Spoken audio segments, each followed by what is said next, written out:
حضرت ہود علیہ السلام کا ذکر قرآن کریم میں کئی بار مذکور ہے، جیسے سورہ اعراف، سورہ ہود، سورہ حشر وغیرہ وغیرہ۔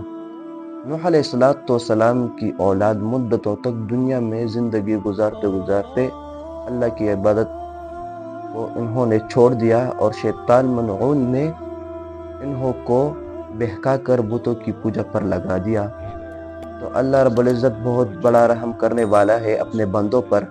تو اللہ رب العزت نے حضرت ہود علیہ السلام کو اپنا پیغمبر بنا کر اس قوم کی طرف دعوت دینے کے لیے بھیج دیا کہ اے قوم، ہود علیہ السلام نے اپنے قوم سے کہہ دیا کہ اے قوم، تم بتوں کی پوجا چھوڑ دو، اللہ کی عبادت کر دو، اللہ کی عبادت کر دو، بتوں کی پوجا چھوڑ دو، کہ میں تم سے اس واعظ اور نصیحت پر کوئی اجرت نہیں لینا چاہتا ہوں اور نہ لوں گا۔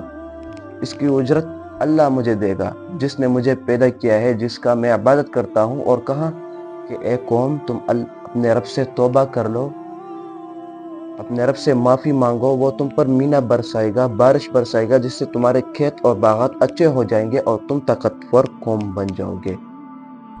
تو ہود علیہ السلام کے قوم نے ہود علیہ السلام کو کہہ دیا کہ اے ہود، ہم تمہارے کہنے پر اپنے بتوں کی پوجا نہیں چھوڑتے، اور ہم تو تم کو یہ سمجھتے ہیں کہ کئی ہمارے بتوں میں سے کسی بت نے تم پر آسیب کیا ہے، جس کی وجہ سے تم دیوانے بن گئے ہو۔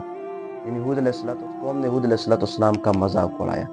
ہود علیہ السلام نے آگے سے کہہ دیا کہ اے قوم، تم سب مل کر جو تدبیر میرے لیے کرنا چاہتے ہو کر لو، مہلت دو یا نہ دو، لیکن میرے ہاتھوں اللہ تعالیٰ نے جو پیغام تمہیں بھیجنا چاہتا تھا وہ میں نے آپ لوگوں تک پہنچا دیا۔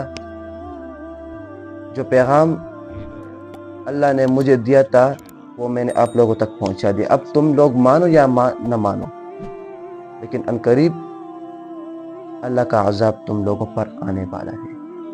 قوم نے آگے سے کہہ دیا کہ اے ہود، تم اللہ کے عذاب سے ہم لوگوں کو ڈراتے ہو، تو جاؤ اپنے اللہ سے کہہ دو کہ وہ ہم پر عذاب نازل کر دے، اور اس میں کوئی دیر نہ کر دے، ہم پر عذاب نازل کر دے۔ تو بناؤز باللہ۔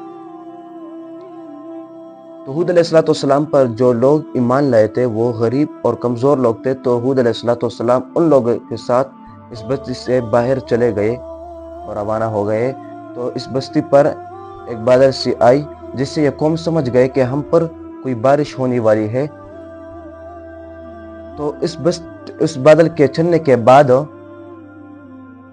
ایک آندھی سی آئی جو 8 دن متواتر چلتی رہی، اور اس سے یہ کافر، یہ مشرکین سب ہلاک ہو گئے، سب مر گئے، اور ایک بار پھر اللہ کی زمین کافروں اور مشرکوں سے خالی ہو گئی۔